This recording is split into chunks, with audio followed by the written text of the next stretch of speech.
Ya. Nah, kemudian dalam bidang budaya, nah, dalam bidang budaya misalnya itu juga harus dikuasai. Kalau tidak nanti budaya yang muncul apakah lewat video, apakah lewat film, apakah lewat itu dikuasai oleh mereka. Maka saya dengan teman-teman itu dulu kan punya gagasan untuk melakukan reformasi budaya.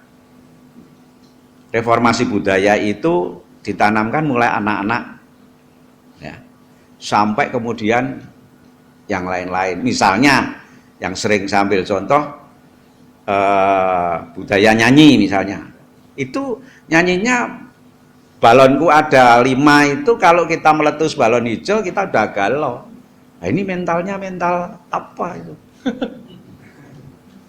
Meletus balon hijau der hatiku sangat galau. Kacau. Kacau. Ya, Cuma meletus balon kacau itu mbok beli lagi 5 lagi. Lalu nanti lagu burung kakak tua itu menghina sama orang tua neneknya. Burung kakak tua hinggap di jendela, nenek sudah tua, giginya tinggal 2. Sudah tinggal 2 ditabui lagi, trek dung talala. Ini kan mendidik orang tidak baik. Ya toh? Itu pendidikan anak itu sangat terkesan. Lebih hebat lagi naik kereta api. Tut siapa ndak turut ke Bandung Surabaya boleh naik percuma, gratisan. Bangkrut kan, iya. Ya toh? Kalau jadi ketua DPR jadi apa? Dia minta saham. Dia minta apa? Minta proyek. Nah itu karena belum nanti dongengnya dan sebagainya. Maka LSBO itu ingin budaya ini kalau bisa ikut mewarnai, syukur menguasai. Tapi kita tidak usah sombong dulu. Sekarang kita berusaha untuk melahirkan budaya, membangun budaya mulai dari nyanyian, sastra, dongeng sampai kepada nanti film. Film itu bisa kita pakai untuk menampilkan film yang berkelahi, orang berkelahi, merusak alam, dardor, bunuh, nembak sana, nembak sini. Tapi juga bisa dipakai untuk membuat film pendidikan. Nah, karena itu kita ingin mulai dari dongeng, gambar, cerita, membuat sinetron, cerpen, novel. Lah kalau bisa kita melahirkan orang-orang seperti Buya Hamka kan luar biasa. Karyanya, budayanya itu kan akan mewarnai budaya. Putranya Pak Amin alhamdulillah buat film yang bagus, itu ada unsur keagamaan, pendidikan. Tapi film-film yang lain kan model gendruwonan itu. Ya loh. Suster itu Keramas. Apa? Suster Keramas. Suster keramat, suster apa, nanti pendeta bagaimana. Lalu kuburan buka lagi ya, isinya seperti itu. Tapi ya karena orang itu ndak ada alternatif. Islam juga tidak bisa. Kadang-kadang para orang itu cuma ngecam, wah kalau yang namanya seni itu suara perempuan itu suara setan nih. Wah, nah, kalau ada ibu-ibu ngaji ya Pak, ibu suara kita setan. Jadi setan itu. Wah setannya dong ngaji, nek ngono setannya wis do Islam itu. Nah, jadi kita itu harus melihat sesuatu itu pada bagaimana kita menjadikan itu. Politik itu, bagaimana kita menjadikan politisi-politisi kita itu menjadi politisi yang baik. Sarjana hukum kita bukan sarjana yang ngapusi, tapi bagaimana menyiapkan sarjana-sarjana yang nanti memang menegakkan keadilan.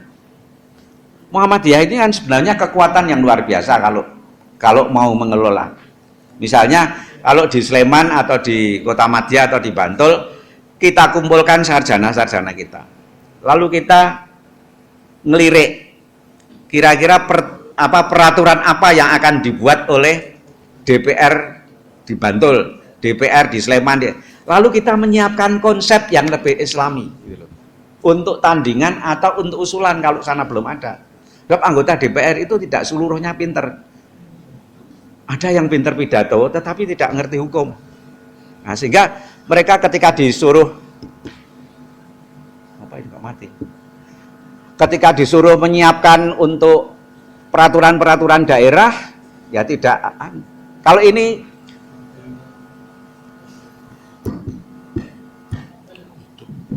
ya, kalau disiapkan peraturan-peraturan konsepnya oleh orang-orang Muhammadiyah, lalu nanti dibawa ke sidang DPR, dititipkan wakil-wakil kita, anak-anak muda kita yang jadi anggota DPR, ini titip peraturan daerah tentang misalnya larangan minuman keras, peraturan daerah tentang larangan prostitusi, peraturan daerah tentang, ini kan bisa dibuat sedemikian rupa.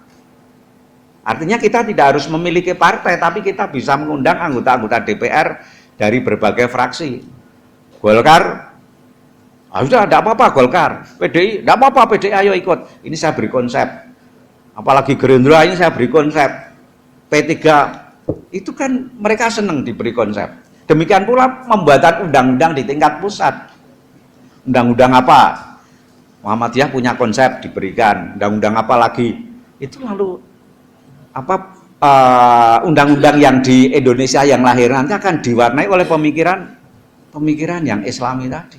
Apalagi nanti kalau eksekutifnya orang-orang yang memang Islamnya baik. Karena itu seharusnya orang-orang Muhammadiyah juga punya niat atau punya upaya untuk bagaimana bisa menjadi bupati, bisa menjadi gubernur, bahkan bisa menjadi RI 1, bisa menjadi menteri. Kalau kita tidak ngurus itu, ya akhirnya menteri dikuasai oleh orang-orang yang lucu-lucu itu. Ya toh, bupati juga begitu, gubernur juga begitu. Tapi kalau bupatinya itu disiapkan oleh Muhammadiyah, kemudian presidennya juga dan sebagainya. Saya pernah di Sopron, karena ngajar saya tanya, saya menerangkan seperti ini. Jadi orang Muhammadiyah harus ada yang punya ambisi untuk menjadi presiden. Tapi ambisi itu ambisi yang disertai niat yang baik. Karena innamal a'malu binniyah. Jadi kalau jadi presidennya itu karena niatnya baik, ya baik. Kalau jadi anggota DPR itu niatnya baik, ya bisa jadi baik. Tapi kalau niatnya cuma untuk mencari fasilitas, kemudian untuk bangga-banggaan, kemudian nanti untuk itu, ya tidak ada artinya. Dan politik seperti itu yang tidak dikehendaki oleh Muhammadiyah. Karena itu Muhammadiyah harus berjuang di segala bidang menurut saya.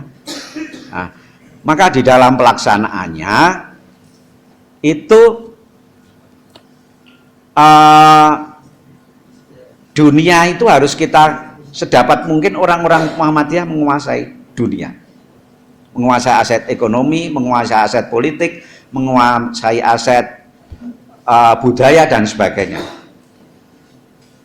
Kalau dalam arti materi, ya itu kan ikmal lidunyaka ka'annaka ta'isyu abadan. Carilah oleh kamu, ya, untuk duniamu seakan-akan engkau akan hidup selama-lamanya. Wa'mal li akhiratika ka'annaka tamutu, seakan-akan mati besok. Jadi pada saat yang sama orang Muhammadiyah itu mencari etos kerjanya hebat, mencari uang banyak, tapi pada saat yang sama digunakan untuk kepentingan derma. Jalui nggo masjid nyoh, jalui ini nyoh, jalui ini malah belum minta sudah nyoh gitu. Itu kan seharusnya orang Muhammadiyah seperti itu.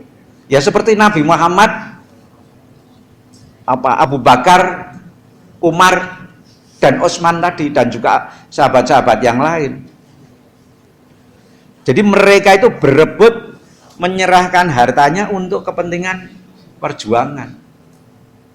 Nah ini kan yang pernah dilakukan kan hanya pada zaman Kiai Dahlan ketika mengadakan lelangan itu. Yang selama ini, pernah juga di Kalimantan, di Banjarmasin itu pernah ada juga.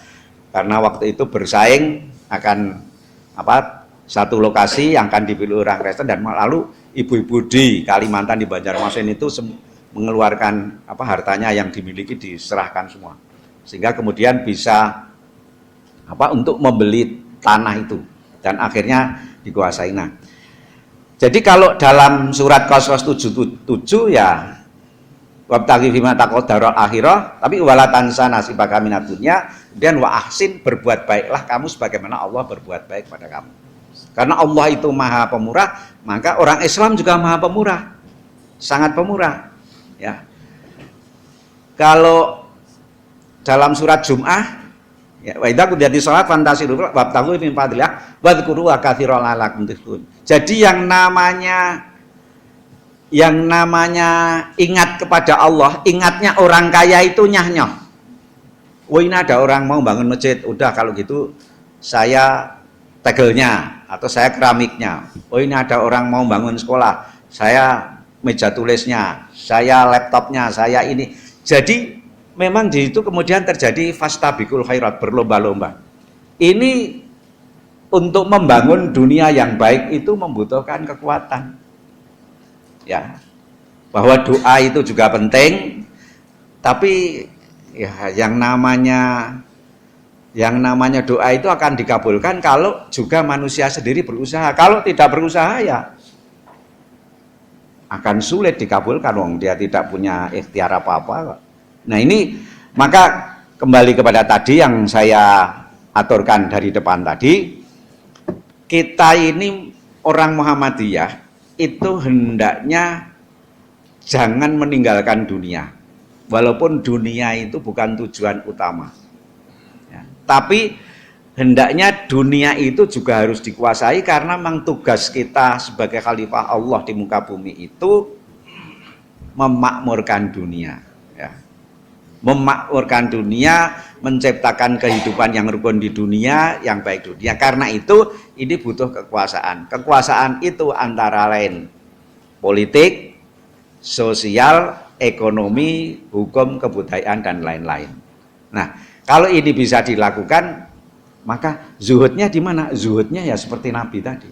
Zuhudnya di mana? Ya seperti Abu Bakar tadi, seperti Umar tadi. Artinya punya kekuasaan, tapi jadi dunia itu dikuasai tapi tidak menguasai kita. Sebab kalau seperti Abu Bakar, Umar itu dikuasai dunia, pasti uang itu sudah dipakai untuk foya-foya. Ya toh? Tapi kalau karena uang itu dikuasai, maka dia tidak tergoda, walaupun di sampingnya itu ada uang yang bermiliar-miliar, itu dia tidak. Ini memang gampang diucapkan ya, tapi sukar dilakukan. Karena itu harus dididikkan.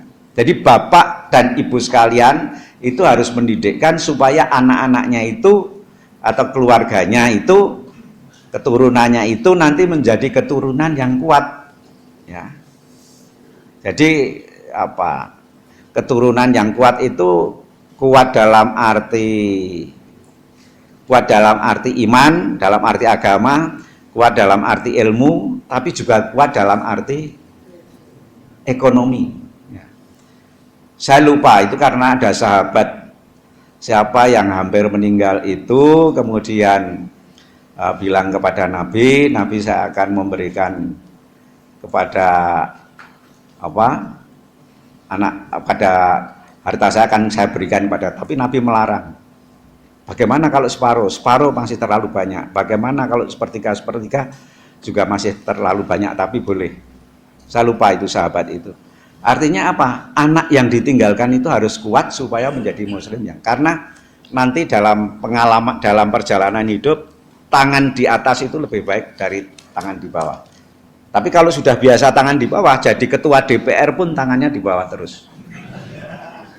Kalau di atas malah ngeraui, itu lebih berbahaya lagi. Ya. Jadi inilah yang bisa saya sampaikan. Saya ambil dari pedoman hidup Islami warga Muhammadiyah, supaya kemudian kita baca dan kemudian kita elaborasi, kita pahami isinya, kita kaitkan dengan ayat-ayat dan dalil-dalil yang ada hubungannya, sehingga kita bisa melihat dunia itu secara utuh dan dalam kesatuan hidup kita. Nah, saya kira ini